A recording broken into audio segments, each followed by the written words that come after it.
A Way Out is a new game by the dude who'd made Brothers, billed as an EA original, which is a classic oxymoron and is equally oxymoronically a linear narrative-focused multiplayer-only game. Let me talk you through my thought process when it was first pitched at me. It went something like this.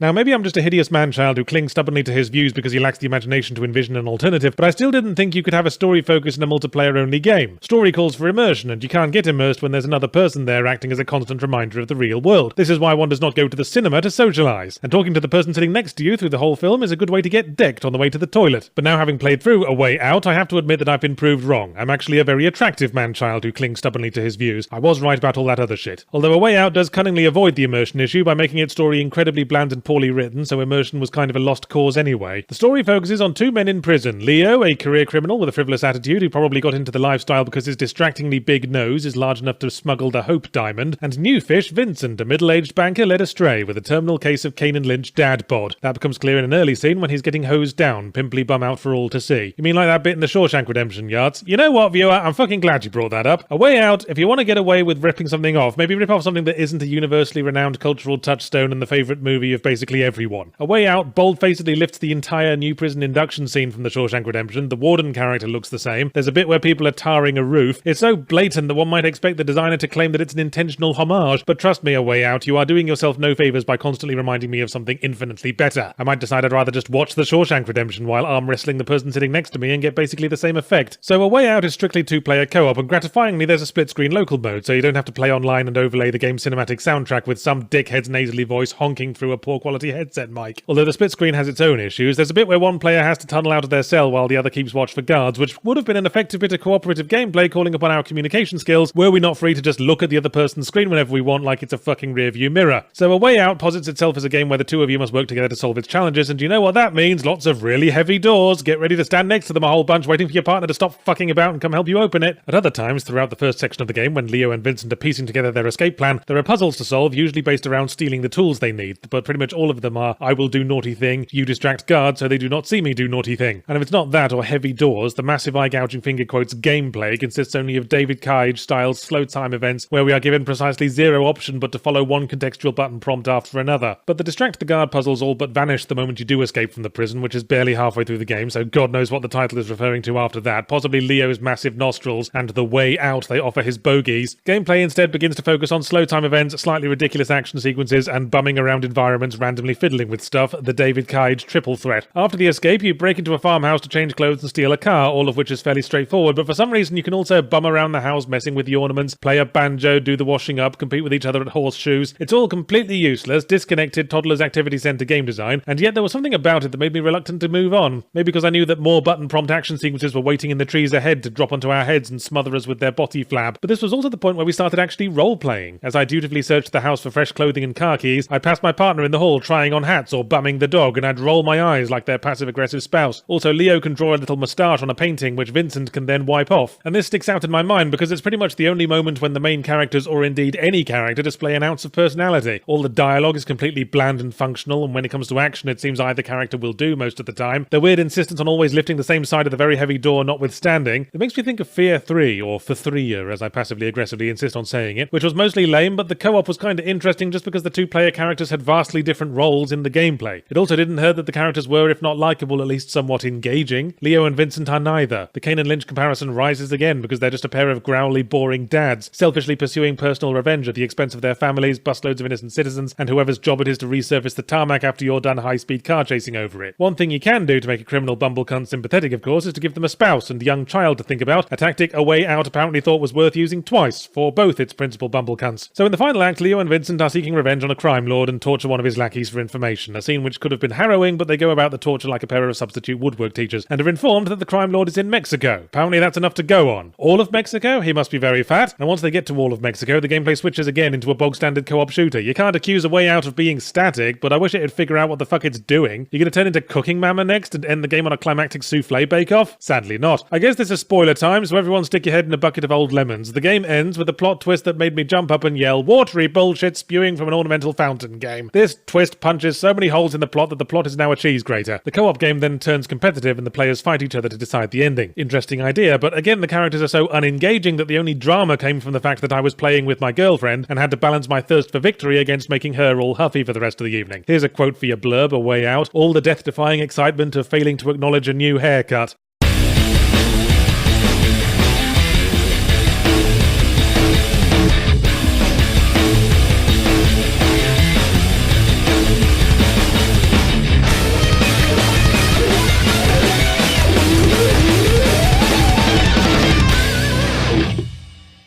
My latest book, Differently Morphous, is out now on audible.com as an Audible original, meaning audiobook first with print version further down the line, so get those ears unstuffed. It's a contemporary paranormal fantasy about the difficulties of adapting to modern life when you're a formless Lovecraftian horror from beyond the veil of time and space.